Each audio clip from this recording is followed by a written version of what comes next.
Content. Because it reminds You me suck of my when I went motherfucking to dick, crash. bitch. You Because suck my when fucking dick. I came up and out of the body, there was this sound. Suck my dick, And it bitch. was the most soothing, Suck my amazing fucking dick. sound that made me realize, oh, Suck that my was dick, tethering bitch. my soul to that body. The body is just the vehicle, and this is where it's important to anybody who's got body issues or body, y'all, Not me. it's just the vehicle, not that body. Suck my dick, You know, bitch. there are times when I place an order for the next body. You know, there's things I'd like to modify. We all have that, but you're not that body. You're just traveling in the Suck body. my It fucking is dick. a way to make manifest. You goddamn It is motherfucker. there to serve God the spirit fucking needs damn it. while on earth. It is a perfectly Suck my designed motherfucking dick, meat bitch. suit that is fully responsive to its environment. You know, it is an amazing piece of kit. It's incredible because not only Suck does my it pressurize fucking the dick. atmosphere around, when you're doing stupid stuff, whether it's physical, whether you're being abusive to the body physically, or you're eating crap, or you're smoking loads, drinking loads, whatever it is that is carrying out your story, your body is going to respond in such a way that it's going, you need to pull back here, you need to have a look, and it's Suck an my emotional fucking state dick. designed to respond to that as well. You know, and this is a lot of my work these days about trying to get people to capture that power that they have of interacting and listening to what the body is always trying to tell them. So it was that moment that discovery became, Suck my this is how we fucking do dick. this. This is how these bodies work. And Son so of a up and bitch. out I went, and I'm hovering above, and I got to watch my own. Suck my fucking dick. So that car plows into the side of me, folds my car in half. It's a T-bone accident, which means I got hit in the driver's side and the car folded. My head went through the driver's side window. I broke my neck. Goddamn The car is motherfucker. spinning Suck my around. I'm like, motherfucking dick, I'm bitch. hanging off the back of the seat. But I'm watching this. And what was so interesting is the kind of peculiar detachment that I had while watching it. Like I said, I wasn't pining for, it wasn't about quality or quantity of time, it was about quality of time. I was like, oh, okay, God damn I'm it. done. And I was looking God and fucking watching the car damn it. spin. Then I and it fucked would up. stop. That sound is still pulsating in the background because I'm still able to You see what stupid happened. goddamn I'm still motherfucker. tethered in some way, shape, or form to that body. That's what that sound was. And now people begin to congregate. And, there's this young girl trapped in the car, and people are, you can't help but look. We're human beings. We're very curious creatures, And she said, what's going on? Dumbass. It was at that point that I looked back and realized that the girl I had gone I'm to college fucking you with. up. Now, this was in Charleston, where we went to college up near Myrtle Beach. So that's quite a distance. So she just happened to be 2 cars behind. And she witnessed Come on, you that. dick sucker. And it was so profound because we lived Come on, in you the fucking same suite. dick We were sucker. suite mates. Like we knew each other quite well. And God I got damn to look at her and experience her experiencing my death. And I got to feel her feelings in that Come on, you wave of motherfucking grief dick that hit sucker. her when she recognized, oh my God, that's Mary Helen's car. And watching her go through the cascade of emotions. And I'm sitting here kind of going, I'm okay, I'm good. And it's such a fascinating thing to be able to be an observer of death. As while you're also the participant, but you're not immersed in it in that human kind of 3D way where it's all about sadness. It's just another event unfolding. Come on, you dick sucker. And so that was really, really interesting getting to watch her be part of that. And Come on, you fucking the dick next thing that sucker. happened was Come on, you fucking dick. time passed. God damn, Jesus goddamn fucking Christ. He reached into the Jesus driver's fucking side of the goddamn window, Christ. turned the Jesus engine off. fucking I said, goddamn "Oh, with Christ. my load, I'm still Jesus just fucking goddamn dead. Christ. They're dead. And a woman came up. She wrote her name and phone number on a little piece of paper, stuck it through the driver or the passenger side window. Jesus goddamn chat. fucking And I Christ. always thought this was so weird. I'm like, young fucking had somewhere else to be Christ. that was more important than my death. And she stuck her name and phone number just in case somebody wanted to get in touch. And off she did. Bitch. And so I watched this and I thought, gosh, that's bizarre. And then this goddamn this goddamn fucking cluster fuck. To this orchestral magnificence, this music of the spheres, this sounds I've never heard before. Sounds I've still never heard before, and I've been an awful lot of time trying to recreate. It's just, we don't have it to play. And it was the most beautiful moment because I started to become that sound. So cheesy. But that was how I transitioned out of being tethered to the corporeal kind of human experience here, and I got to leave and go through the doorway into the next space. And that's what that sound was. That was a transition. Jesus goddamn fucking Christ. Away on frequency. Which again is that kind of keystone, that foundation building block for all of the work that I've done over the years. Frequency. It was right there because it was like oh, that's how this, gosh, yeah, that's how this works. So if I can master frequency there to get myself from one plane to the next, can't I do it while I'm still in the body and help people heal? That's where that was born. So, I'm fucking you up. How I got into this space where I landed into the most amazing. This is where that term, when you hear peace that passes all understanding, this is the spot. This is the home page. Jesus goddamn fucking Christ. Because you know you're realizing you didn't just cease to exist. Because I don't care who you are, what you believe, what religion you follow, somewhere in the back recesses of your mind, there is not a human alive who doesn't think, we just cease to exist. We've all got that. It's all across our hearts, you know. And it's this moment when you come out of this space into this where you're like, I'm still me. Now, I don't want to say body, but I was aware of being a formed thought, a unit of a collective bundle of energy that was still aware of its identity. Only I was now expanding and realizing that I had just been that girl. I had been so many other things and would continue to do so many other things. I was having this amazing dance with, being a fractal of one big whole. So there we go. That was where I landed. Any questions? Jesus fucking. You're in heaven now. Goddamn. And what do you see and what do you experience? Man, this is fucking boring as shit. I think it's all generally what we collectively call heaven. You know, this is kind of that space between. It's like that landing page. Goddamn motherfucker. You goddamn motherfucker.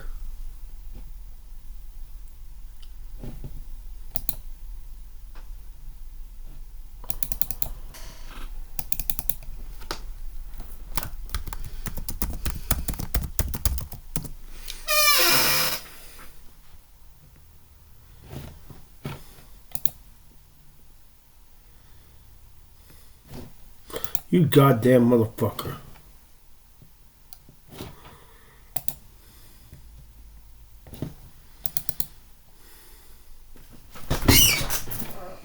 Oh. I'll put your goddamn black ass, even if it is white, for Stalin. I ain't talking Joseph Stalin either. I'm talking about Stalin. Son of a bitch. I fuck his whole stupid motherfucker. I participated in a lot of like new age practices and schools, and I feel like they maybe provide some good information and useful, but also they like to, for some reason, turn like you against your family, and it created a lot of family discord. And now I'm having a really hard time to kind of mending family relationships, and so just kind of struggling. So I feel like they, like I said, they provided some good information perhaps about how the world, I guess, operates, but also they've I feel like they've created a lot of bad things. I don't know if you have something to say about that. I have a lot to say about it. And I'm going to say some things that may sound contradictory, but I hope they don't sound contradictory. I think it's wonderful when people question and explore and study all kinds of things. Like if you were to tell me that you were studying Buddhism, I would say, that's great, that's wonderful. You know, who are you studying with? You know, how long have you been studying, etc. I'm all for Christians looking into other religions and reading different philosophy books. Personally, I don't do that. I pretty much confine myself to Christianity, and I'm still learning about Christianity and learning the truth about what Christianity means. And I've been to seminary, and I've been reading and studying this stuff since 1985, and I'm still learning a lot. So I don't have time to go exploring. But I do encourage people to explore. So part of what the New Age movement is about is people exploring, right? The only problem is these people theologically, spiritually are completely ignorant, and they go around and picking and choosing whatever feels good at the moment for them. They're totally undisciplined. It's like a person going to a big smorgasbord, and there's healthy foods on the smorgasbord, and there's unhealthy foods on the smorgasbord, and the New Agers are just going around picking and choosing everything, willy-nilly, whatever feels good at the moment. Do you know what ayahuasca is? Yes, I have never done that, but I've heard that it's not really, it's pretty dangerous, basically. I agree, and I had an old friend of mine that I hadn't seen in many years come by a week ago, and all he wanted to talk about the whole time when he came in, he never asked me a question or how I was doing or anything. All he wanted to do was tell me about his ayahuasca trip and how great it was. It was, honestly, I would be just as happy if I never saw this guy ever again as long as I live. He's just gone off on that. That's where he's at. And I didn't say anything to him one way or the other, but we have nothing in common anymore. And I don't respect his enthusiasm for drug trips. Before the ayahuasca, it was LSD, by the way. Anyways, the New Age people are about, they're not about wisdom, they're not about truth, they're about, if it feels good, do it. Now, back in the 60s, when I lived in San Francisco, back in the 60s, one of the big criteria was, if it feels good, do it. Well, that was a disaster. That was my generation, the baby boomers, back in the 60s. And that whole hippie movement was a big, gigantic disaster, pure hedonism. If it feels good, do it. So everybody went around and practiced if it feels good. I knew women who bragged to me that they had over 200 sexual partners in a month. Fuck. Because if it feels good, do it, right? What do you think of that? 200 sex partners in a month. I knew people that I went to school with that were high on LSD every day. And in school, we had a name for them. We called them brain fried because they couldn't make one coherent sentence. I mean, I don't know if you've ever known any stoners that were so stoned they couldn't make a sentence. Of course, none of these people could work, and they couldn't do their schoolwork or anything. They're just brain fried. If it feels good, just do it. That was the motto of the hippie thing, and as far as I'm concerned, that's the motto of the New Age thing. Now, there are a lot of spiritual disciplines, even within a single church, and I'll give an obvious example, the Catholic Church. There are many spiritual differences. There's a big difference between the Jesuits and the Franciscans. My next door neighbor is a retired Franciscan nun, and she is one of the holiest people I've ever known in my life, and I've been blessed by her friendship with me. And if you ever want to meet a holy woman, you come over to my house and I'll introduce you to Ruth. And she's a Franciscan, okay? A follower of St. Francis. I've done retreats with Jesuits, and I thought they were the just most amazing, wonderful, brilliant, spiritual men I ever met. There's lots and lots of spiritual disciplines, but here's a word that is not part of the New Age movement. Discipline. You know, getting focused on something and sticking with it and studying it and pursuing it. And most importantly, seeking wise people as your spiritual director, as your spiritual advisor, and being parts of groups that are exploring the same things to help correct you and help you understand what you don't understand. None of that is part of the New Age movement at all. And here, I'm going on a rant here, so I'll conclude with this. Shirley MacLaine, you know who she is? No, I don't think so. She was a big leader in the New Age movement 20 years ago. She was a very famous actress. I got one word of advice. Shirley MacLaine. And she wrote a book called In the Light. So 20-some years ago, I picked up the book out of curiosity and started reading it. And I got to the part where she said she was standing on the beach and realized that she was God. And she stood on the beach and shouted out into the ocean, "I am God! I am God! I am God!" So I closed the book and threw it away. Shirley MacLaine is not God, by the way. And it's really sad that she seems to think that she is. I mean, to me, that represents the New Age movement. People going completely off their rocker with stuff that they really don't know what they're doing. Now, first of all, don't argue, don't confront. I'm fixing that ear. Listen to them. Cutting off your Have you ever heard of the term empathetic listening? Empathy, means basically feeling or trying your best to feel what the other person is feeling. Empathetic listening, which is a technique I learned from a very wise pastor, Henry Marksbury, who's now dead, in a class that I took with him. Empathetic listening is encouraging a person to talk.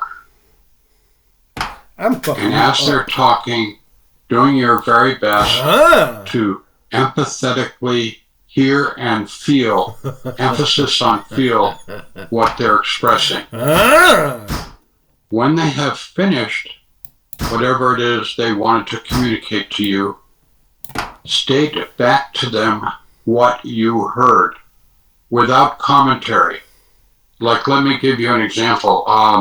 Someone's telling you about the hurt that they felt at an incident that happened in the family, okay? They tell you about that and how much it hurt them. And you empathetically listen to them. And your statement back to them was, "Wow, that had to be so painful. I can't imagine how much that hurt you. I don't know if I've ever gone through anything that terrible in my life, period." That would be an empathetic listening statement back to the person who just told you about the hurtful incident.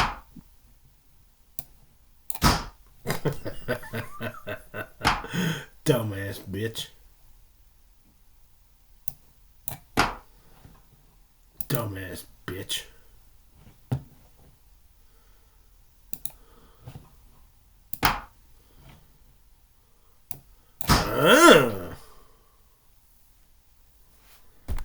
Dumbass fucker. All right. Welcome to today's incredible podcast. Today we have like an all-star team We have Dr. Mary Neal, Howard Storm, and John Burke on today's podcast. And this is Howard Storm's podcast, which is going to go on this channel. Potentially going to go on many of the channels, so I assume. So I don't know if you guys want to maybe introduce yourself, a summary about your native experiences and also the research you did with John Burke, and we just go from there. So I'll start with you, Howard, if you want to introduce yourself. That was a white man's chick, man. And just a summary of your native experience as well. Now, fuck him and move the phone over here. I'm Howard Storm, and I had a near-death experience in June 1st, 1985 in Paris, France, in a medical situation. I died, and a group of people took me to hell and tormented me, and I'm making this all very abbreviated. You stupid fucking moron.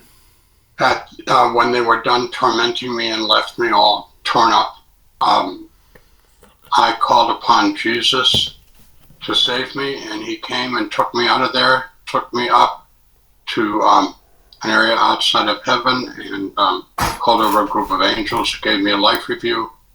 And when that was over, he invited me to ask questions, so I asked him everything that I could think of to ask him. It was an extremely life-changing education, because prior to my near-death experience, I thought I was an atheist. Suck my fucking goddamn dick, bitch.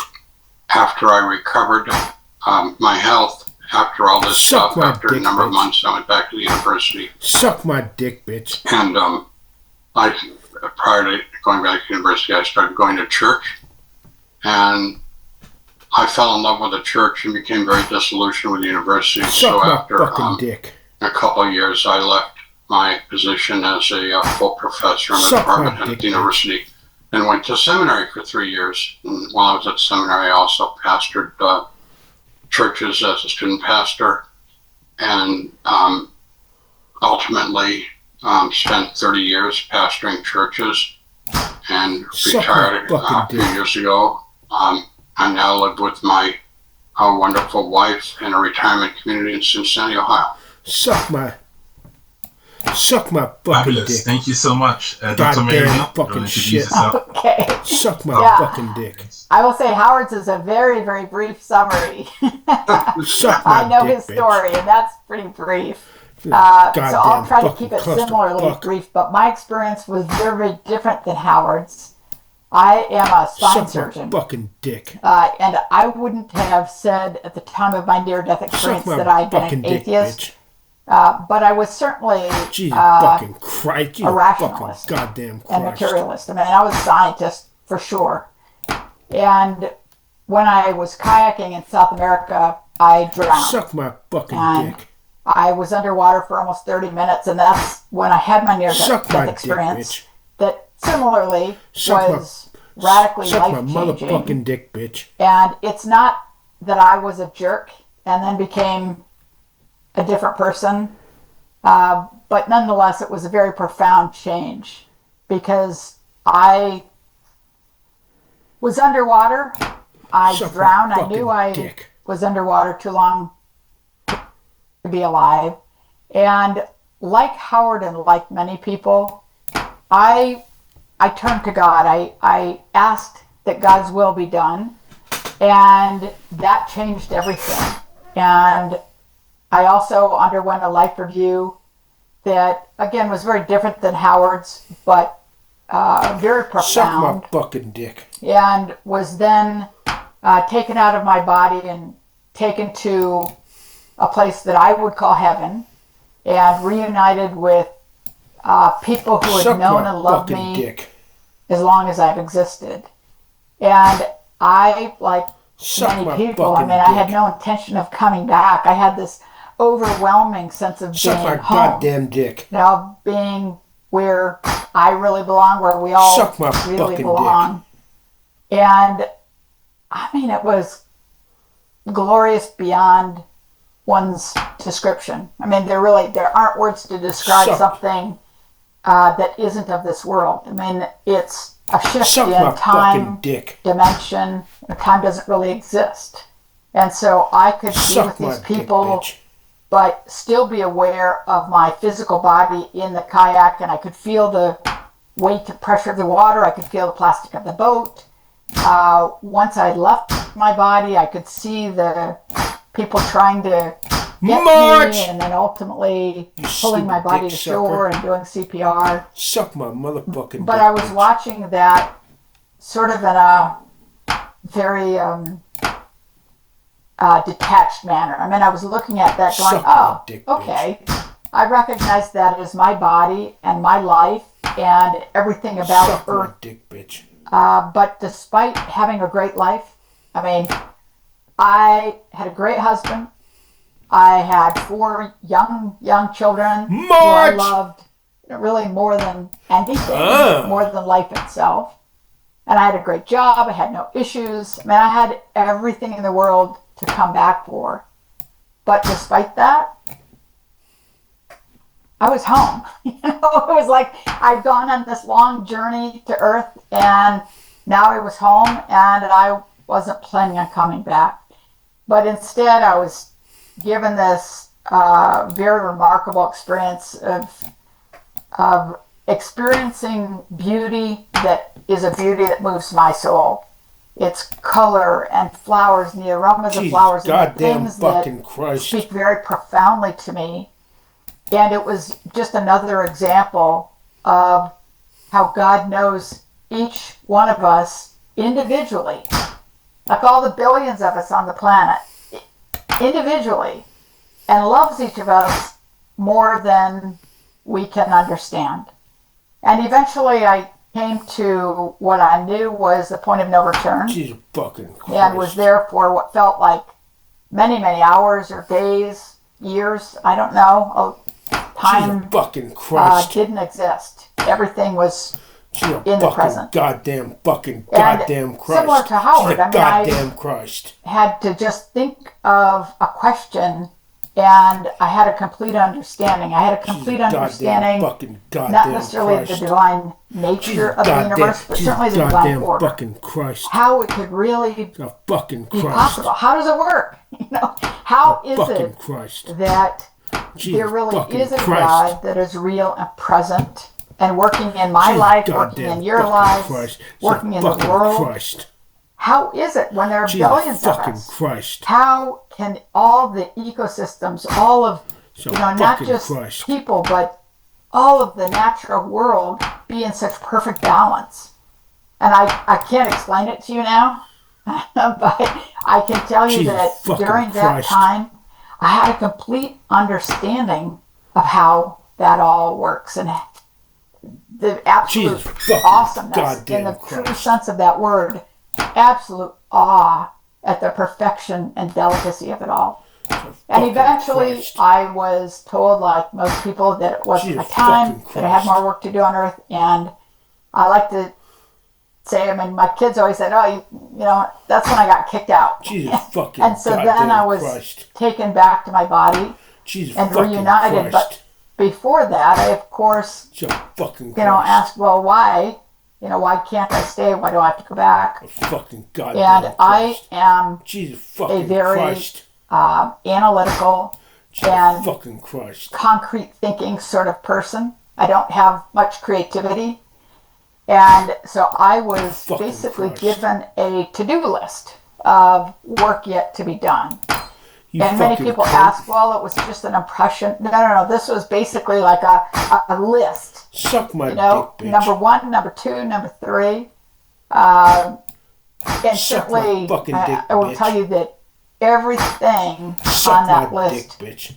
You could have had my asshole in checkmate. To me, everything has or will push me out of my comfort zone. Suck my dick. And there's not anything on that list. Suck my dick, bitch. That I thought, oh, that's great. Stupid fucker. I can do that. That'll be fun. Suck my dick. Everything was going to challenge me in some way or another. And certainly one of the most challenging things on the list had to do with the coming and unexpected death of my oldest son, who at the time was only 9 and healthy. There was no reason to think that he was going to die young. Suck my motherfucking dick, bitch. Everything having to do with that. The expectations of how I was going to respond to that. The expectations of how I was going to use his death to reflect God's love to the world, to other people. How I was going to use that to... Oh my good God. Jesus fucking Christ. Inspire is the nice way of saying it, but more often than not, it's provoke people into thinking about their spiritual life and thinking about the truth of God and what it means to them. The truth of life after death and how that can radically transform their life now, today. Because I know that we're meant to live a joy-filled life. And so part of being here today, part of being kicked out of heaven is doing that work. Is really trying to inspire, provoke, motivate people to do the work of transformation so that they can live the joyful life that I believe we're meant to live. So that's a nutshell version. And now we'll pass it over to John. Well, I'm fascinating because I've heard your story a ton of times and I've never heard the list. So I want to hear more of the list. Was it all having to do with your son? No, not at all. No, it had to do with a lot of different things, some of which have come to pass, some of which have not. And you brought it all back? You knew the list when you came back? Yes. Ah. Right. Fascinating. Not happily. But... That's amazing. Amazing summary, by the way. Both of you, incredible. You must have shared the stories maybe 1,000 times more, over the last 10, 20 years. Probably, but you know what? One of the beautiful things is that I think that spiritual experiences occur in the present tense. And so I think that when Howard describes his, when I describe mine, when anyone who has had a profound spiritual experience, be it an NDE, deathbed visitation, anything like that, I think the beauty of it is that we're describing it in the present tense. It's not a memory. Like, I'm not pulling out a memory and trying to remember what happened. I remember it very precisely because it's in the present tense. I mean, if you asked me about the day my son died, I'd be able to relate it pretty clearly because it was a profound experience. Or the day I got married, or the day I had a baby. You're going to remember today forever. Jesus fucking Christ. But as you describe today in the years coming, you're going to remember some of the details just a little bit differently. Or you're going to pull out different words to use. You're going to obviously remember it very clearly, but not necessarily precisely. But one of the beautiful things I think about profound spiritual experiences is that the memories are precise. Typically, we use the same adjectives, the same adverbs to describe it. And I think it's because I'd like to know Howard's input, but I think that when people describe profound spiritual experiences where God is actually present, they remember it in the present tense because time doesn't exist in a spiritual realm. Right. So, anyway, that was a goddamn motherfucker. That's a gem right there. You want to say something about that, Howard? Goddamn motherfucker. Yeah, I think Mary said it very well, that it is outside of time. So Movie fucking whore. In heaven, everything is in the present tense. It's kind of hard for people to understand that although the past and the future do exist in God's mind, in heaven, everything is now, right now. And one of the things that I've been working on, and that a lot of spiritual people work on, is trying to be very present in the now. I try to not live in the past. I try not to live in the future. I try to live in the right now. of course, I do have to think about things like what time is the podcast today and stuff like that. But being present in the moment, I think, is God damn it. very undervalued in our society. And with the way things are going in our culture, I think a lot of people aren't present at all. Don't even think about you. They're living in the past and the future and missing this moment. And part of this moment is being with another person and loving them and listening to them and appreciating them. Trying our very best to empathize with them, understand them. That's amazing. That's amazing. Are you ready, John? I'm ready. Yeah, so just a little about me. I did not have a near-death experience or any radical spiritual transforming experience. God damn it. I was an analytical engineer, and I was an agnostic when I was not an engineer when my dad was dying of cancer. But I've always had that kind of questioning mind, like, how do you know? And, can you prove it? You suck my motherfucking dick. Give me some reasons. And my dad was dying of cancer. Someone gave him Moody's book, Life After Life, which is the very first research that coined the term near-death experience. And I read it in one night, and it opened my mind to consider God, because so many of them experienced God and even Jesus. So I was invited into a home Bible study later that year, and I think I had said no already before, but I think because of that I said yes. And for all of my questions, started asking them, and over the course of that year I came to faith in Christ, and ended up going from a career in engineering to becoming a pastor. Jesus fucking Christ.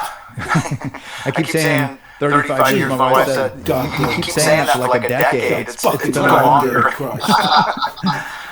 So I don't know, 40 years or so, I have had this just compulsive fucking curiosity to understand what a near-death experience is and how it relates to the things I had learned in the Bible. And things I've learned about God and the history of God and other evidence that God is real, completely separate from near-death experiences. And so I actually gave my first talk on how the Bible and near-death experiences correlate in 1989 at the University of California, Santa Barbara. So it's been a long time, but I didn't actually write on it until 2015 when I wrote Imagine Heaven, where I was trying to show I've charted out about 40 commonalities that near-death experiencers consistently describe, and I'm showing how all 40 of them are found in Scripture's expectation of the afterlife. So that's and I continue to research and write. In fact, I passed the leadership of the church, which Mary knew was coming. All the way from, I think we've been talking about since 2015, right? Yeah.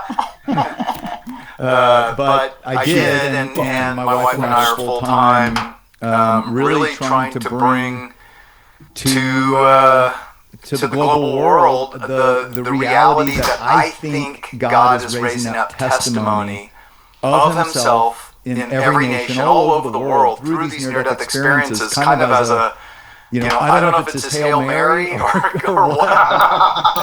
But it's kind of like, hey, look, it's me. I've always been the God of all nations. I want all my children coming home. I've done what I did through Jesus for that. Just turn back to me. So that's what we're about now. That's amazing. That's incredible. And thank you for your amazing work. I know that millions of people have benefited from Imagine Heaven, Imagine the God of Heaven, and all the testimonies you brought together have been quite amazing actually as well. And these two people are two of my favorite stories, but also two of my favorite people. Gee, fucking goddamn Christ. So I wanted to ask, of course, the million-dollar question about Jesus. This is very important in your near-death experience. Fucking Christ. And I suppose maybe from the time you encountered him to the present day, who is Jesus to you, and how has he been important in your life? Go ahead, Howard. Thank you for asking that, because I've been, for some reason, burning to want to talk about Jesus. When I went to seminary, I took very early on Theology 101, and the first day of class, the professor said, God is a mystery, and that anything you say about God is false because there are no words that can accurately describe God. And I'm recounting some of the things he said, like, for example, to say God is good is actually an injustice to God, because God is far beyond good, you know. To say God, I mean, anything that we can formulate in language is actually demeaning to what God really is. And that made a very powerful impact on me. Fucking now, Christ. After saying that, Jesus goddamn fucking I goddamn believe, Christ. as all Christians believe, that approximately 2,000 years ago, God came into the world, fully human, fully divine, in the person of Jesus of Nazareth. And that God did this because for well more than 1,000 years, God had been trying to get the people of Israel to bring the knowledge of a monotheistic God and a loving God to the world. Christ. And they were doing an extremely poor job of it. Christ, and unfortunately, a lot of the understanding of what God taught them had turned into a lot of really strident self-righteousness and closed offness to the rest of the world. So God took the dramatic step of bringing Jesus of Nazareth into the world to reveal the true nature of God. So I believe, based on my understanding of the Bible, that Matthew, Mark, Luke, and John are the perfect, complete revelation of God for human beings. Jesus Christ reveals to us everything that we need to know about God. Now I want to step back to my near-death experience. The Jesus that I met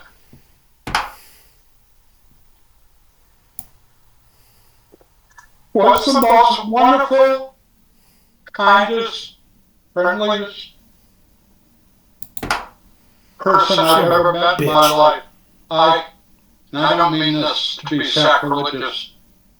In my relationship with Jesus, he's my best friend. He's my greatest friend. It's a wonderful sense of humor. He's not judgmental. He's completely honest. He's patient. And being God, he knows everything, and anything you want to know, you can learn from him, and he will explain it in a way that you can understand it. Some of the questions that I asked him, they were too erudite for me to understand, so I said, it's hard for me to understand. And so he would say, okay, it's like a garden. And he would explain to me the answer to my question by using garden as a metaphor. Anyways,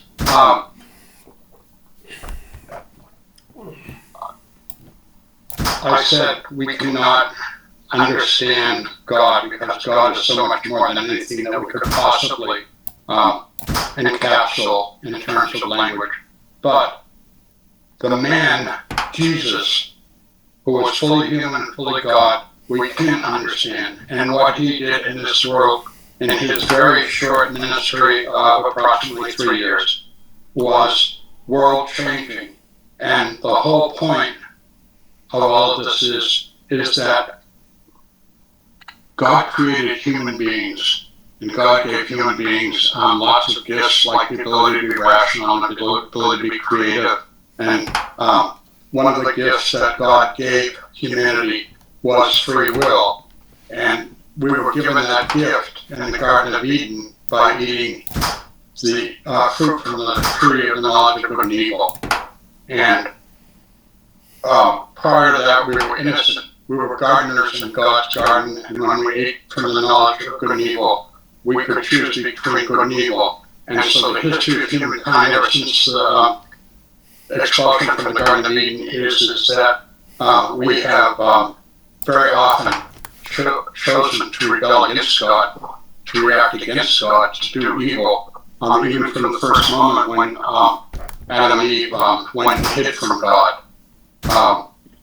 And so what is going on right now, it's been going on for several thousand years, is God is trying to make out of Homo sapiens the children of God. I like to think of it as God is trying to turn us into real human beings, real children of God, people that live in love and harmony and love God, know Jesus and love Jesus, and really important, love the creation and live harmoniously with the creation.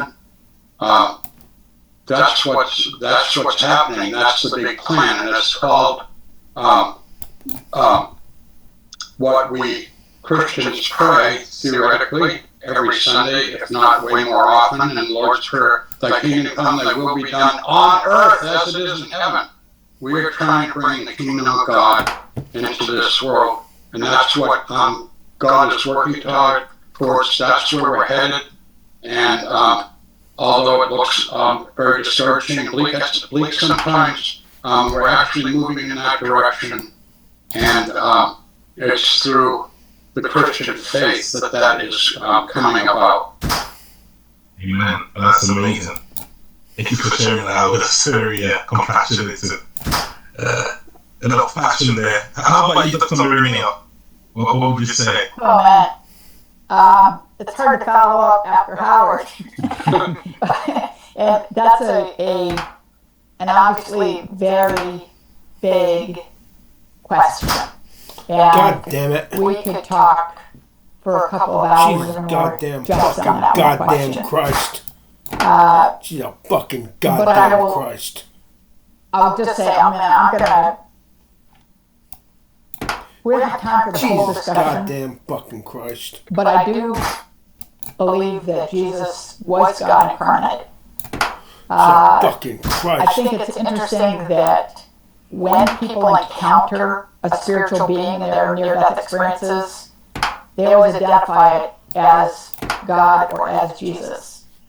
Nobody ever comes back describing any of the other people, Buddha, Muhammad, etc. Jesus is God that shows up.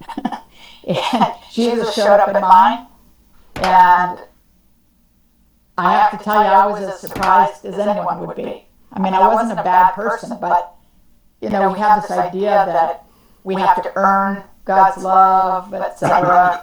John spent his lifetime as a pastor doing God's will, and he said earlier, he has not had a profound spiritual experience. And so it's not fair. I mean, John although I also don't have a tracheotomy like you do. Yeah, okay, yeah. Everyone has something, right?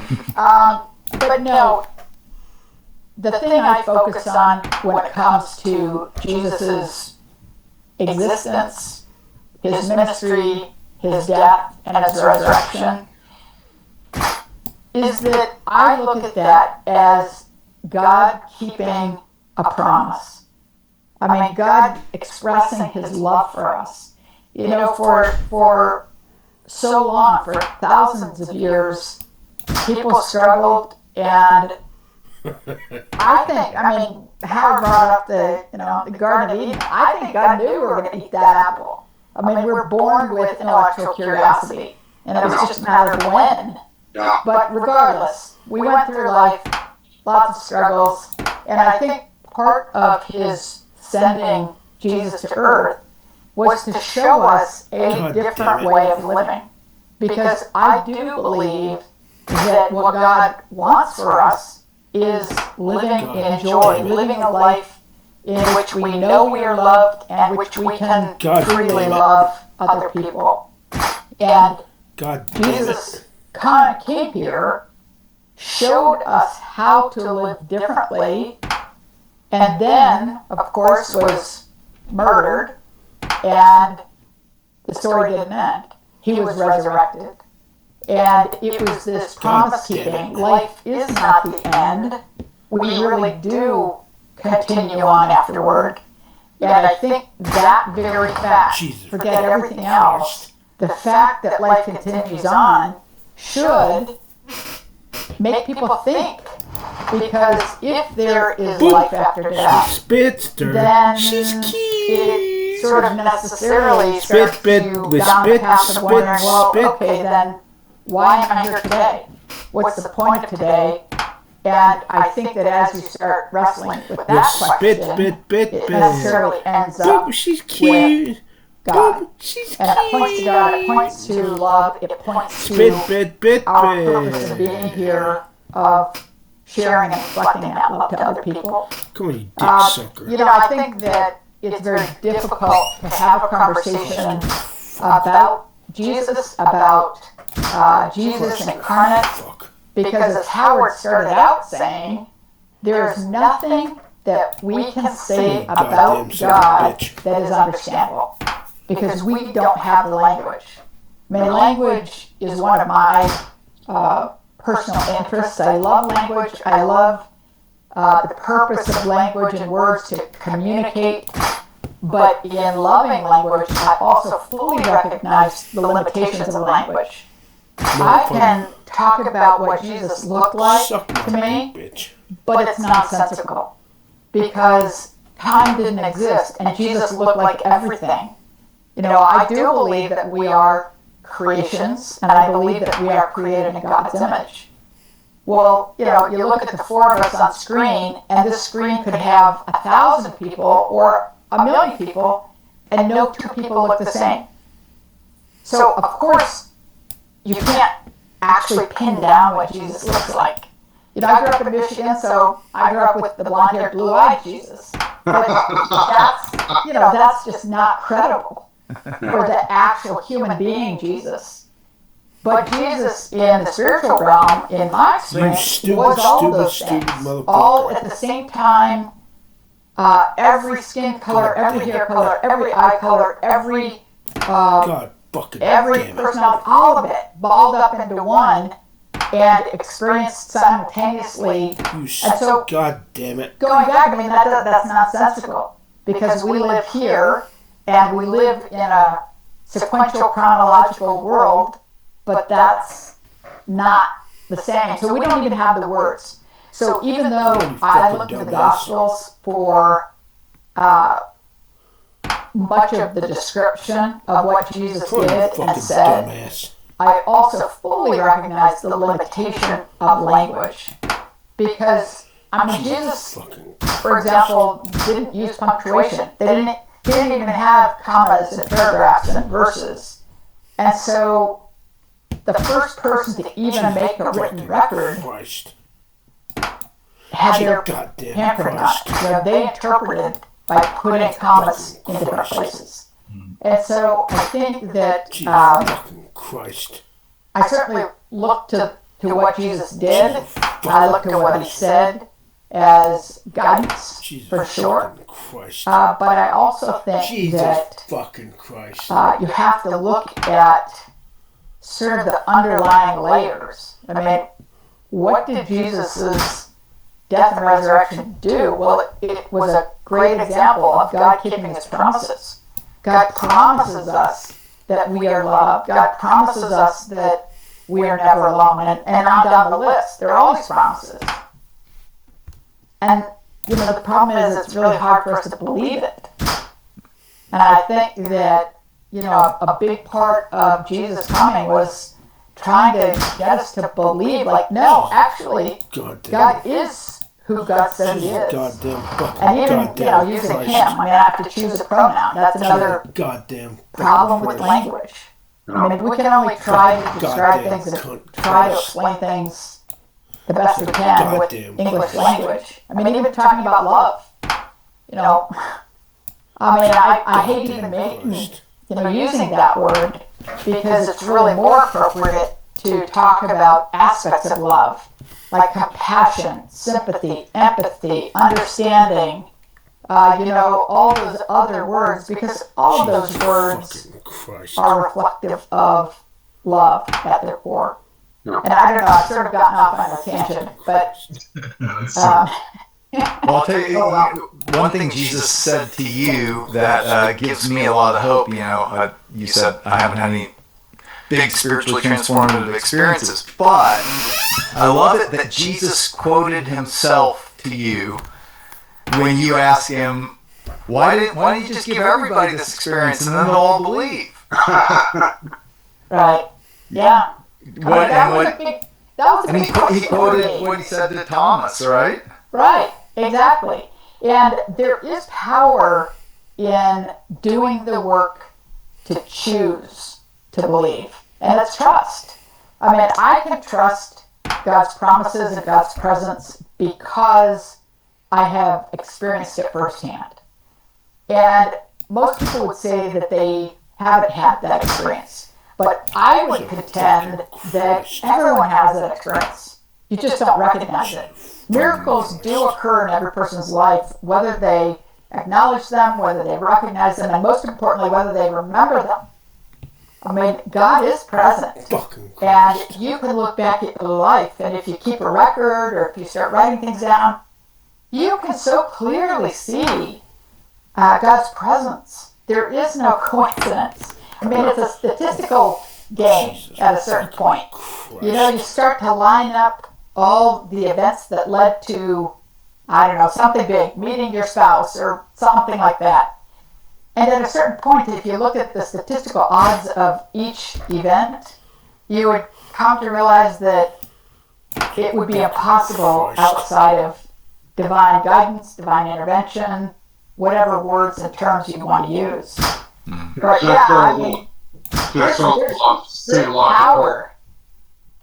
I'd like to throw a little theological slant on this. I listened to a lot of theology and spiritual books and stuff like that, and I learned from someone, God is not a noun, God is not an object. God is a verb. God is being. And I love that idea of God is being, and that God is present throughout the entire universe, and God is present throughout everything in this world. And I just want to clarify for anyone who wants to be super critical about what I'm saying. I am not talking about pantheism. I'm not saying that God is everything like what the Hindus believe. I'm saying God is pantheistic, that God is with everything. And a wonderful book by Richard Rohr about the Spirit of Christ is with everything in this world. And one of the things that I like to do, and I've been doing this for a long time, even before I read Richard Rohr, was trying to see that in everybody that I met. And you know what? There is the Spirit of Christ in everybody. Even in the most rotten, despicable person you meet, there is the Spirit of Christ in them. And part of my job has been, and I've encouraged others to do this as a pastor, is to search for that Spirit of Christ in everybody that you meet, and to try and be the Spirit of Christ with everybody you meet. Yeah. It's interesting. I was thinking almost along the same lines of what you were saying, Howard, because one of the things that I think theologically has shifted for me in studying so many near-death experiences, though I don't think it's unbiblical, I think it actually has helped me see what the Bible's saying, is my Christian theology early on was that God is with you if you've accepted Him in your life, and then His Spirit lives in you. Yes. And the corollary that was maybe not always stated, but maybe yes, it was, is, and if you haven't, then He's not with you. at all. And, and in fact, he probably doesn't even hear your prayers except the one, sinner's prayer. And I've come to realize that that's not biblical at all. Yeah. And studying so many of you guys has helped me because of how many times Jesus would say to someone, I'm with you always. Or even like in the case of Randy Kay, who's the CEO that I had interviewed, where he was an agnostic. He was trying to disprove God. Was at Northwestern and get all his friends to see how stupid it was to believe in God. And Jesus is showing him in his life review that he was there with him. And he's like, you were there with me? He said, I've always been there with you, just waiting for you to turn to me. And I think, and the important part of that, I think, is, and I mean, scripturally, that's true. I mean, in him we live and move and have our being. It says in Acts 17, but also I think it's in Colossians that, Jesus is the very word that sustains our very being. There's nothing that exists without him. And I think part of the thing that we can see then is that, and hellish near-death experiences have helped me see this, what so many I've interviewed who have hellish near-death experiences say, even though they didn't believe in God, they said, what I realized is I'm being torn away from God. And to be torn away from God is to be torn away from all love, hope, gentle kindness, patience, beauty, goodness, everything that we love about this life. It gets ripped away the farther you go.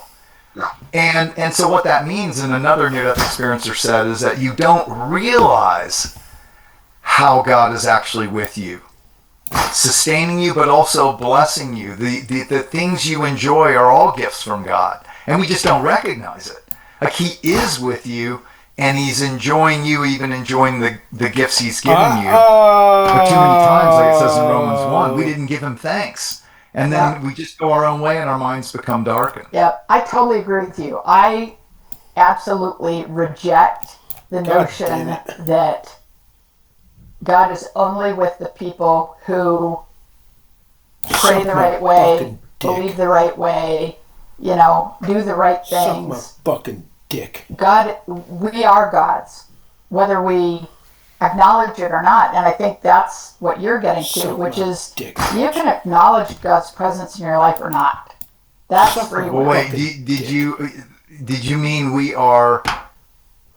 belong to God? We're created. I mean, we are God's, period. I don't care who we are, what we do, what we believe. Yeah, are you saying that with a big G or a little G? Is that a big G or a little G? His hole. We are God's. Are you saying that with a capital G or a small G? A capital G. Oh, I don't agree with that. Wait. So I'm so glad Howard Storm's taking a stand. That my little grandson does not belong to God. That's what I meant. I'm not saying that at all. No. I'm just saying your little grandson's not God. No. We belong to God.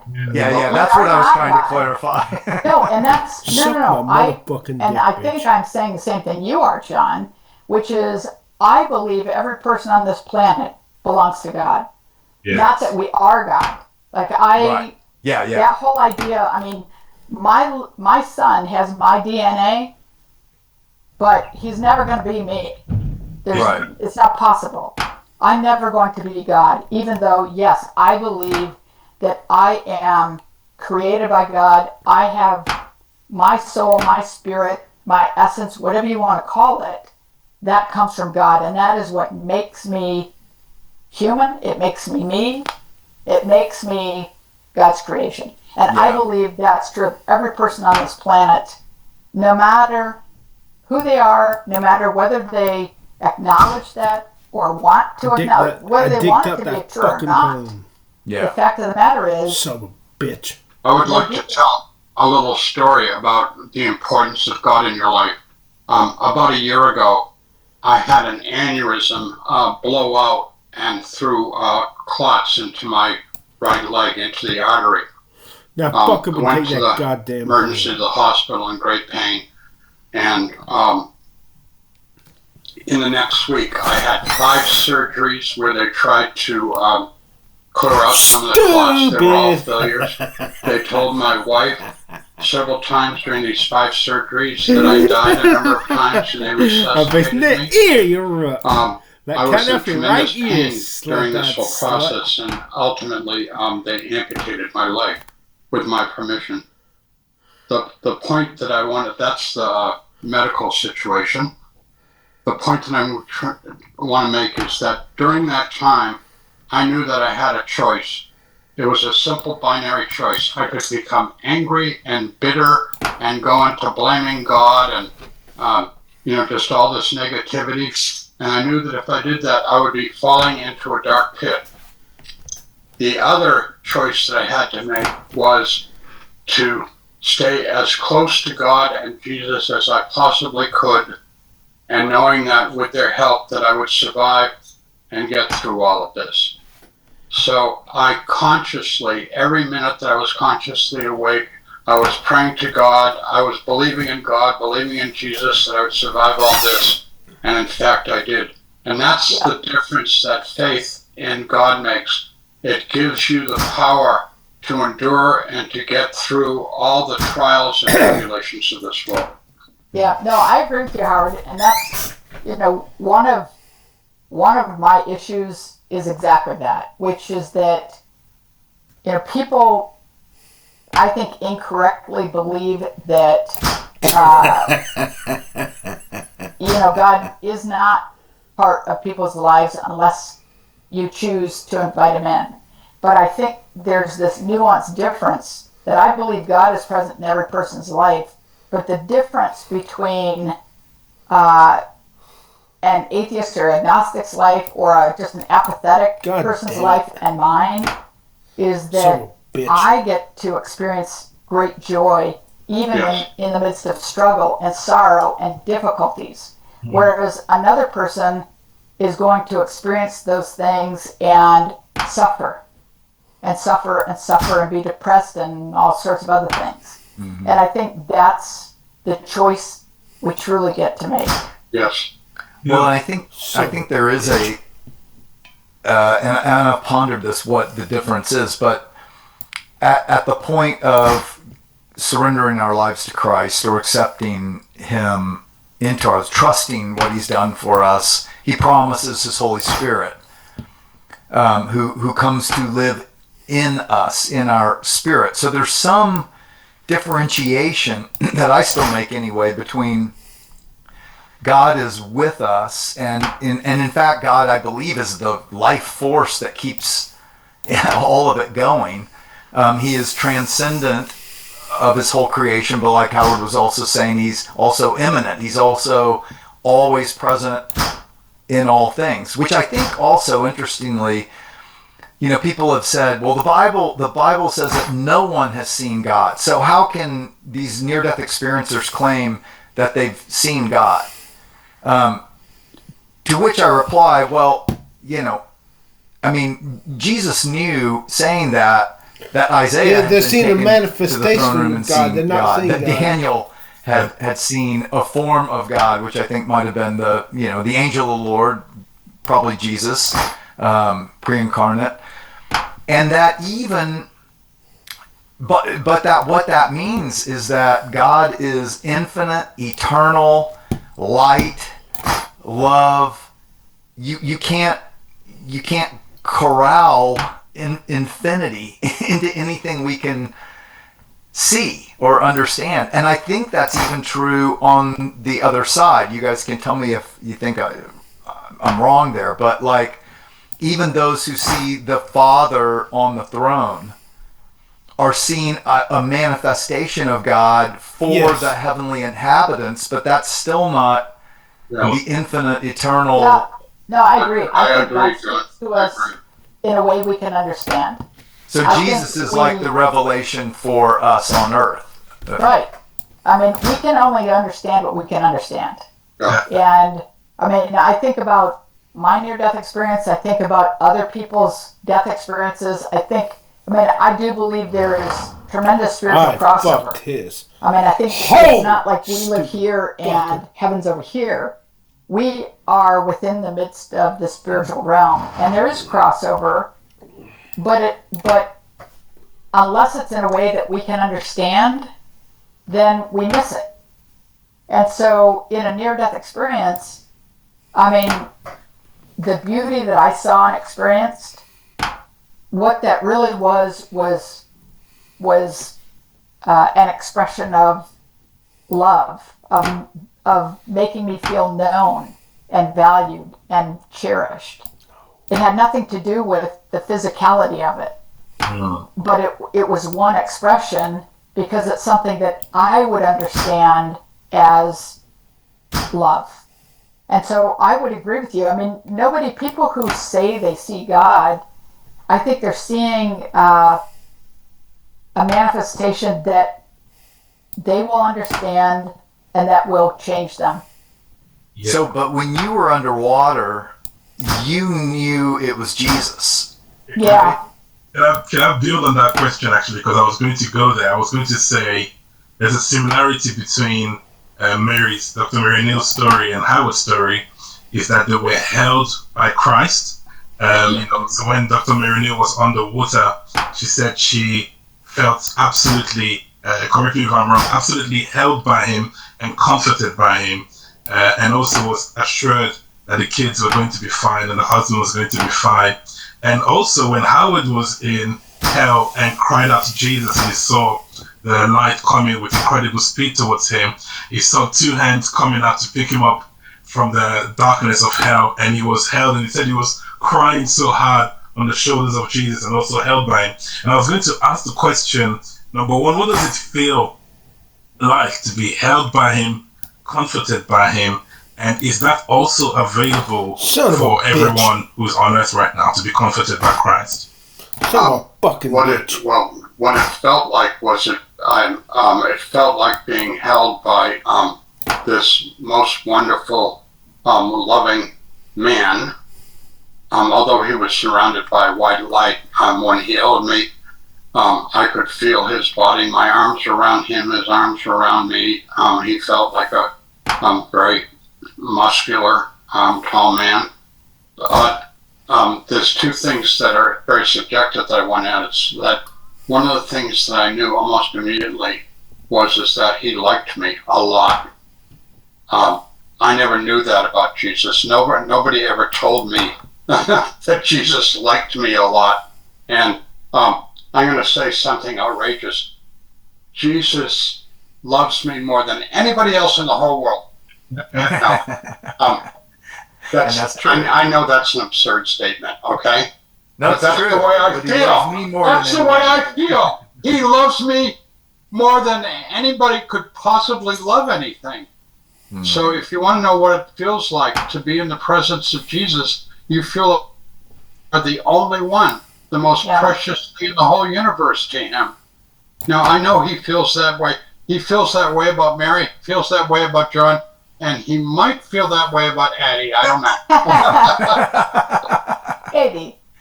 But I would agree. For me, it was a very physical experience. And I equated, I wouldn't say it was a he. I say he because I have to choose something. Yeah. But just as my experience was that Jesus was every phenotypic expression of genetics. Every skin color, hair color, eye color, etc. Male and female. We are all creations of God, and I believe Jesus is a reflection of all of us. Yeah. But the closest thing I've ever been able to think of is when you hold your little baby. And I have to say, for me, it wasn't necessarily as a newborn. I didn't, some people fall in love with their newborns. It took me a little while. but eventually, you hold that newborn in your arms and you look at it, and when they are locked onto your eyes, you experience the most profound, complete, absolute love, and you just, not only are you pouring all of your love into that little thing, but you're pouring your very being into that little baby. It's everything you are, everything you've ever been, everything you ever hope to be, everything. You're just looking down and pouring it into that little baby. And that's what it was like. I felt like the little baby, and everything, the entire universe was being poured into me. And there are no words. I mean, you can't describe it. There's no human experience, earthly experience, I don't think that can even equate to that. But I found it so interesting how many of you have said the same thing. Like Jim Woodford said, you know, I knew it couldn't be true, but in his presence, I felt like I was the only one he loved. No, I was the only one. Yeah, I was the only one. And that's, you know, that's the beauty, I think. That's the incredible part of it, is I think that we all feel like we're the only one because it's in the present tense. Because I actually think that joy is discovered in each moment. And I think love, the intensity, is the presence. It's this moment in time. We are each so deeply loved, so purely loved, and that's something that we don't experience here on earth. But it's true, we are perfectly loved, and loved beyond all measure. Well, and to a degree, don't you think, you know, the thing that's missing on this earth is the fullness of the presence of God. Yes. Right. And so when we're there, we are the only ones He's created for His love that we can receive. There's no other Mary that He created to receive His love like you can. And so truly, you are the only one. I am the only one. Right. And so there's that completion, it seems like it. That, I mean, what I've heard again and again is just like, this is the love I've always wanted. Like, there are all kinds of hyperbole that you guys use. Take every love you've ever had from a spouse, for a baby, from a grandparent, put it all in one, blow it up times a billion, you know. Right. Yeah. I hear that again and again, and but it makes sense, you know. It makes sense because if everything on this earth is a reflection of the Creator, and it's pretty evident just from the number of love songs that love is pretty significant, you know. Right. Yeah. That God is the love that we've wanted, and that in that love, then all of our little L loves even grow and get deeper. Right. I mean, if you think about the only truly, truly universal desire of human beings, and I might add of animals, plants, and any living thing, is love. Is the need for love, the seeking of love, the desire of love, the desire to give love. You know, I still remember he's reeling from where I'm son. I still remember this experiment that was done, and I read about this when I was in probably middle school, which is a long time ago. And these scientists set up two greenhouses, and in one greenhouse, in both they were growing the same plants. I don't remember what kind of plant. One greenhouse they played hard rock music, like heavy metal stuff. And the other greenhouse, they went in every day and they told the plants how beautiful they were and how much they loved them and how, you know, strong they were and all the, you know, beautiful, loving adjectives. And not surprisingly, the plants in the greenhouse that felt loved thrived. And the plants that were exposed to the yelling and the heavy metal, they shriveled up. Are you telling me I'm not loving my plants enough? Apparently, and that's why I go out and I tell my plants how much I love them. But no, it's just an interesting thing because universally, when you look at people who wreak havoc on others or the world, they're typically broken people who, for one reason or another, didn't feel loved or don't currently feel loved. I mean, love is the root of basically everything, and everything grows from there. Well, and back to what we were talking about before, I've found that a more effective way of leading people to faith in Christ is to help them see how much God already loves them, and that he's already with them, and he's just waiting for them to turn to him. And that they just don't realize it, but he's been showering them with good gifts, and all the love they've ever experienced is just borrowed from him through the people around them. But I want to add that in looking at my youth, there was a great deception going on in my youth and my generation. I was a baby boomer. I was in San Francisco in the 60s during the hippie revolution. Drugs, sex, rock and roll, right? Hedonism. And the big deception is that the meaning of the word love. We thought love was sex. Okay, if I can be brutally honest, I thought love was when a girl would let me have my way with her. That's what I thought love was.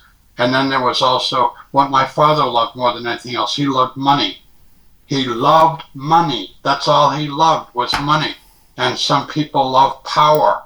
Like our good friend Vladimir Putin. He loves being, powerful over, the Ukraine and other things. So there is a Suck my fucking dick. We all have been taught using the word love a lot during the past time, but we're talking about conditional love. We're talking about agape love.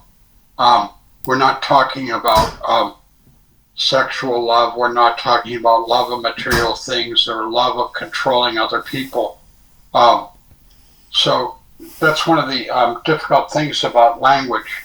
And we're all painfully aware of that because we all work with words. I understand the Eskimos have 200 words for different kinds of snow, right? In Latin, there's three words to describe 3 different kinds of love. In English, we need some new words to describe the love we're talking about. Yeah. Something that's very interesting. I love that you're all talking about love, and I think Dr. Mary Neal mentioned about promise as well earlier on. And there's something as well that's very common to both of your near-death experiences that I wanted you to comment about. It's the future, but the near future. For example, with Howard, I remember that you said some angels came to your hospital room to tell you that you were going to get better, and that Jesus told you you're going to get better. You're going to have to be in the hospital. It's going to be difficult, but you have to go through the process. And that for a while, you didn't even want to take anything to get better because you just wanted to be back with Jesus until you traveled back to America and, sort of like got your health back. So even though the promise of getting better was there, you had to go through the process, and it was very difficult. And same for Dr. Mary Neal, of course you were told about the passing away of your son at the time, and even though you knew in advance, going through that process, there was still the grief that you said you had to go through. And I wanted you guys to maybe comment about the reality of God making a promise about something's going to get better or something's going to happen versus actually experiencing it. And how does one, because for a lot of times people feel God saying, you have a bright future, for example. I want amazing things to happen to you. But when, the hard times come, and they do for almost all of humanity, how do you go through that process even though you know God is for you and he likes you like you're the only one in the world? How do you, sort of break that gap? Jesus fucking Christ. I answer that, I think, briefly. Everything in life is a choice. Every moment of our life, we have the opportunity to make choices. And so when I was going through stuff after my near-death experience and going through the stuff that I mentioned about my amputation and things like that, I always knew that I had a choice. My choice was to either hang tight with God and Jesus or to turn my back on them. And like one of the ways that I did that was when I was in the hospital in 1985, and when I was in the hospital a year ago, I refused to take pain medication because pain medication fogs your brain up, makes you goofy, and I didn't want to be goofy. And I didn't like the pain, but I also found a way to get rid of the pain too with the help of God. The other thing that I did was I made a conscious effort to be cheerful and funny with every single person that came into the room. And when I left Christ Hospital, after being there several months with the amputation, all the nurses and orderlies and doctors and cleaning ladies, they all came to say goodbye to me. And they all told me that I was the nicest patient they'd ever had. And I said, why are you saying that? And they said, because you were always cheerful and funny and appreciated the things that we appreciated. And I said, well, everybody, all your patients are that way. And they said, no, most patients are mean and nasty and rude. And they said, you were the nicest one. And I said, well, I was just trying to be that way. I mean, it wasn't like I'm naturally a good person or anything. I was just trying to be, nice to be around. Anyways, it was very rewarding that they felt that I had been a good patient. By the way, my mother was a nurse and my sister was a nurse, so I had a certain amount of empathy for nurses. Hey, Howard, I'm just curious because, I know everyone on your channel knows this, but maybe others listening to it don't. But after the amputation, then you lost your eyesight within a year? Yeah. How have you dealt with that? It's been an incredible adjustment because I was a visual person. I have been a professional artist all my life, and ironically, in the past couple of years, the commissions have been starting to roll in. So I was basically churning out the paintings and selling them for good money. And it was very gratifying because all my life I wanted to be known as an artist more than anything else, and so that's of course all out the window. But the interesting thing on the positive side, by not having any eyesight, which according to biology books say 90% of the information about the world comes in through your eyes, I've lost all that. But there's other ways to know the world and to know people. And that's spiritually, verbally, just being around people. So I have a different way of interacting with the world. And it's very rich and it's very rewarding. So I'm trying to make the best of that. Well, I think it's amazing too, the way, you're fighting back, like the world and the evil one is, like you told me one time, trying to take you apart piece by piece. But you're fighting by pointing people to the source. Yeah. I think Howard is a good example of, I approach it much more concretely, and for me it's all about trust, and it's a matter of whether or not in any given situation do you trust the promises God has made to us. Do you trust that your past is gone, you're forgiven, you're understood, there's grace? Do you understand that God has a future for each one of us and for the world that is one of hope, that there is a perfect plan for each one of us, or not? I mean, there are all these promises like that you can do the work to decide for yourself whether you choose to trust or not. But once you collect that data and you decide, yes, I have enough data in my own life to trust God's promises that have been made to all of us, then I think that trust, which I might add, you got to keep renewing it. It's not a one and done. But I think with every situation that comes up, Howard talks about making a conscious choice. But I think it's beyond that. I think that it's making a conscious choice based on your conscious choice of choosing to trust God's promises. Yep. I mean, similarly, I mean, everyone has stuff. I mean, I don't think things happen that are good or bad. Things happen and they challenge us in different ways. But if you trust God's promises to us, you know that whatever challenge it is changing you, changing your family, changing the world, whatever it is, in ways that are going to be amazing. I mean, if we can each look back at our lives and see things that we thought were horrible, things that happened, things that didn't happen, and in the moment we thought it was terrible.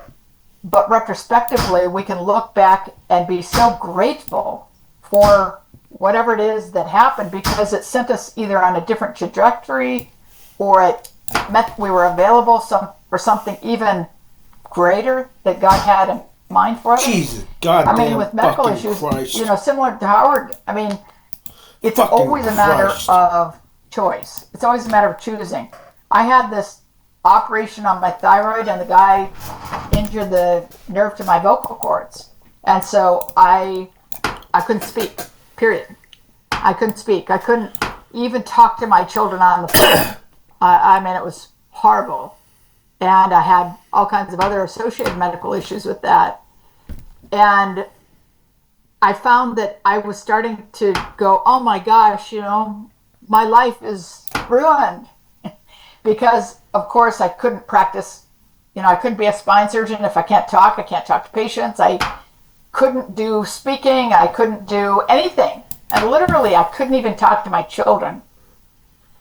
That's really a challenging situation. Yeah. And I found myself one day going, oh, okay, you sure talk a lot about trust. Well, do you trust or don't you? And that is a conscious choice. And I said, okay, fine. You know what? Suck my fucking dick. God, if this is my path, if I'm not going to speak again, then show me some other way that I can glorify you and reflect your love to this world. And I think that it's that conscious choice to say, you know what? God does have a plan for each of us. You stupid motherfucker. I mean, we bring on challenges. We create all the problems of the world, and we have to respond to it.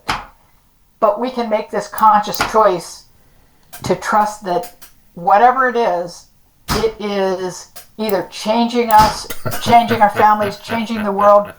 It's setting us on a different path. I mean, whatever it is that's happening real time, we can still experience incredible gratitude and incredible joy for that trust that we know the future is going to bring.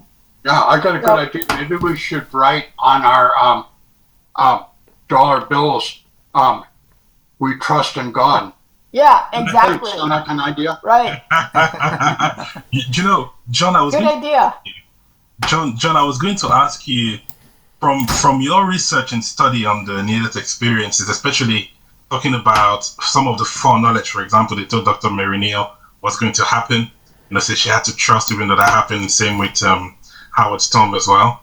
That conscious choice. Can you shed some light for us on God's foreknowledge? Some people in the body of Christ believe. Some people in the body I understand it perfectly. Of course. And some people in the body of Christ believe predestination, 100%. So interestingly, I was actually just researching today another near-death experience where the Lord said to her, if you can choose to stay or you can go back. If you go back, I need to show you some things that might happen. Some of them will definitely happen, but some of them will depend on other people's free will choices. But you won't remember any of them. But you need to know that before you make your choice, basically, to go back. And I think,